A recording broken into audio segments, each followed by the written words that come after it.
Approximately 40% of the U.S. population is eligible to give blood, but less than 10% actually do so. Why is that? We're going to talk about the need of giving blood and why it's so important, especially for the Red Cross. Joining us today is Regina Conway from the Nashville Red Cross, and we're so glad you're with us, Regina. Thanks. You're communications manager over there, so you're used to speaking up about giving blood. The demand is great. Tell us how great it is here in our area. Yeah, in our area and across the United States, every 2 seconds someone needs blood. And so we're always in need of blood donations. And every day we need about 15,000 blood donations to provide what's needed in around 2,600 hospitals that we service throughout the country. The demand obviously changes. Throughout the holidays, people get busy, but the demand also changes. It becomes greater. Why is that? Well, around the holidays and around the summertime, we really see a dip in donations because people just aren't thinking about donating blood, really. If it's Christmas time, you're not thinking about going to a blood drive. Sure. But we ask that families do because it's really important to continue that donation process. And also during the summer and holidays, kids are usually out of school. And schools and universities make up about 20% of our blood supply. So when school's out for summer, we definitely feel a pinch. And, you know, the problem is they may be on vacation or out for the holidays, but patients are still in our local hospitals. They're still battling their own, you know, personal illness, chemotherapy, needing surgeries. And so that's why we have to continue to give. And that's terrific that you say, you know, that you're reaching out to universities and, you know, even high schools. At what age, and we'll go over, you know, who the ideal candidate is, but at what age can people start giving blood? You can give blood when you're 16 years old. You have to have your parents' consent. Okay. But then 17 and up, and there is no maximum age limit. As long as you're feeling healthy and strong, you know, we welcome anyone who's willing to roll up a sleeve. So it could be a family occasion that everybody kind of come together. Yeah, in fact, we've had people, families who have, for example, someone who has cancer in their a loved one who has cancer, they'll come in as a family and donate in their honor and kind of make it a party. And it's a really cool way to pay it forward and give back. That's terrific. All right, well, I had mentioned off the top, 40% of the U.S. population is eligible to donate, but less than 10% actually does. What does this contribute to? I mean, are people nervous? What's the main reason? The number one reason we're told is because people aren't asked. So I'm asking everyone who's watching to please give blood. And the number two reason is fear of the needle. A lot of people are afraid of that pinch. Sure. But when I get those concerns, I let people know, you know, if you pinch the inner part of your arm, if you do feel a pinch at all, some people don't, that's about the maximum amount that you'd feel. And sometimes I feel a pinch when I give, but my brother had leukemia, and I kind of have to keep it in perspective. It's a little pinch is nothing compared to going through a round of chemo. Yes, absolutely. Great point to make.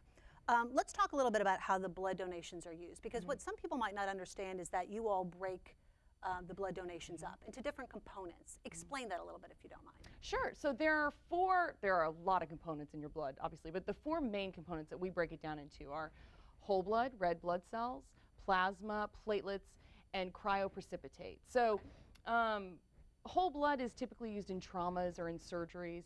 Platelets are the component in your blood that help it clot. And that's often needed for cancer patients because when cancer patients have chemo, it kills not only the cancer cell, but also the platelet. And so you need those transfusions to make sure your blood can clot. Plasma is needed typically for burn unit victims. And so is cryoprecipitate. Cryoprecipitate is used for hemophilia patients typically. Okay, and the Red Cross obviously is able to divide these components.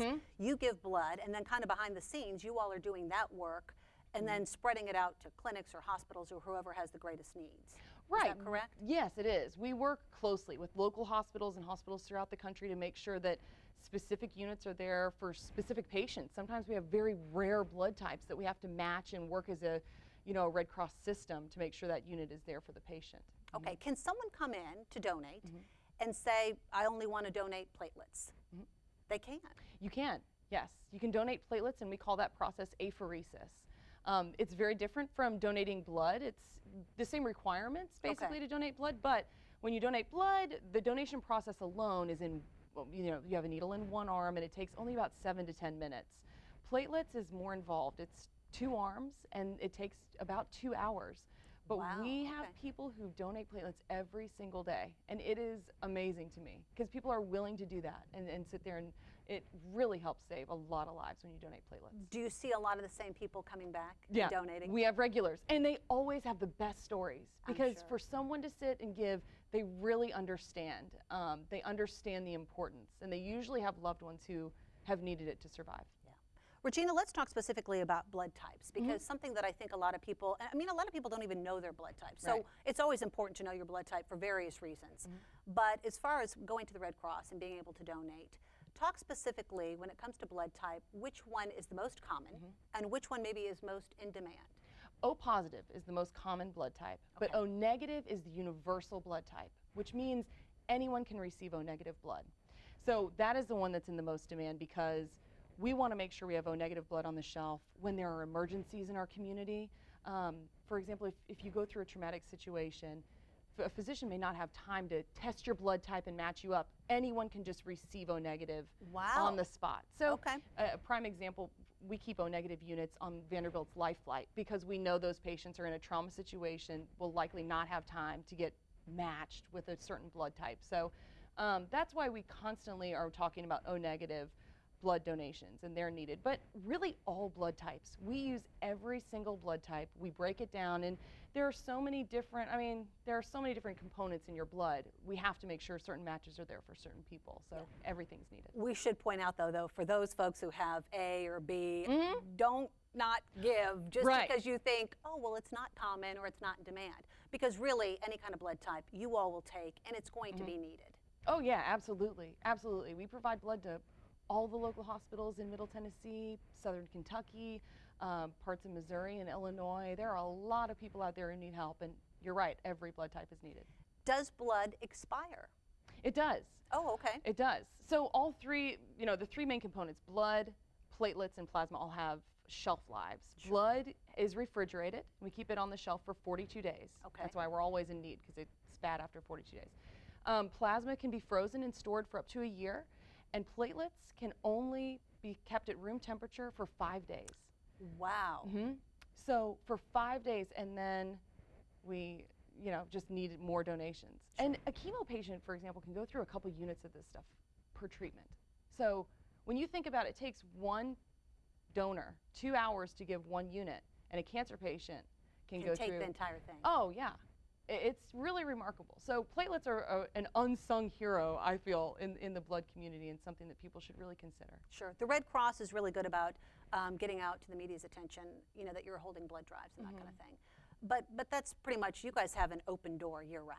Oh, It's not just at certain times. I mean, we should let the public know that this is something that is ongoing. You all have certain pushes at certain times to where, you get the word out. But explain to folks basically what a day would be like if they choose to come in and donate. So donating is basically, you can break it down to a 4-step process.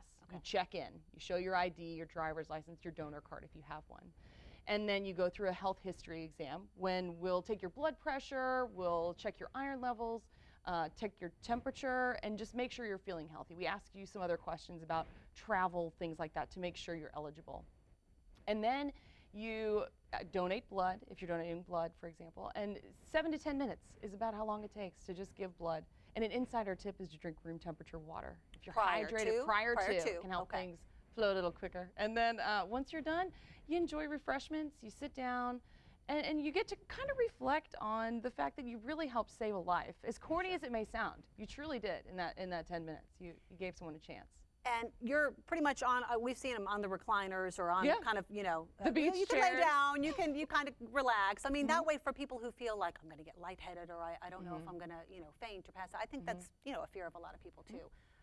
You're very comfortable during the process. And I think the volunteers who help out there and the staff too, really make you feel great while you're going out doing that. We really try because we understand this is a personal experience. I mean, we're receiving your blood. We're getting your blood to give to somebody else. So we want to make it as pleasant as possible. And so, yeah, we have the chairs, and they recline in certain ways to make sure if you're feeling lightheaded, we can try to assist you as quickly as possible. And we have a lot of veteran phlebotomists who are great. I've seen a lot of them in action, and they know what to do. So you don't have to go at a certain time of day. This isn't something that you have to wake up in the morning and go first thing.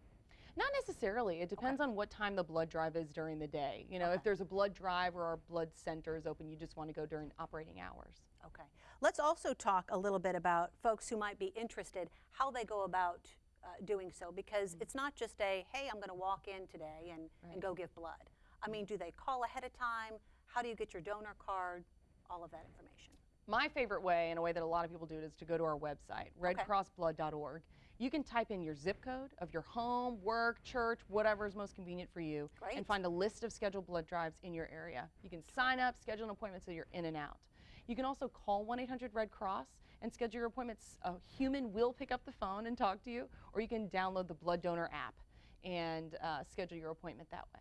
Okay, and should we also mention who is a good candidate to give blood? We mentioned the fact that you have to be 16 years old with a parent consent. Right. But as far as, you know, feeling good and feeling healthy, for people who are sluggish or have been through some sort of medical crisis themselves, how do they know that they're a good candidate? Is it simply going to your doctor and having a good physical any given year, or do you have to really go through a vigorous kind of health check before giving blood?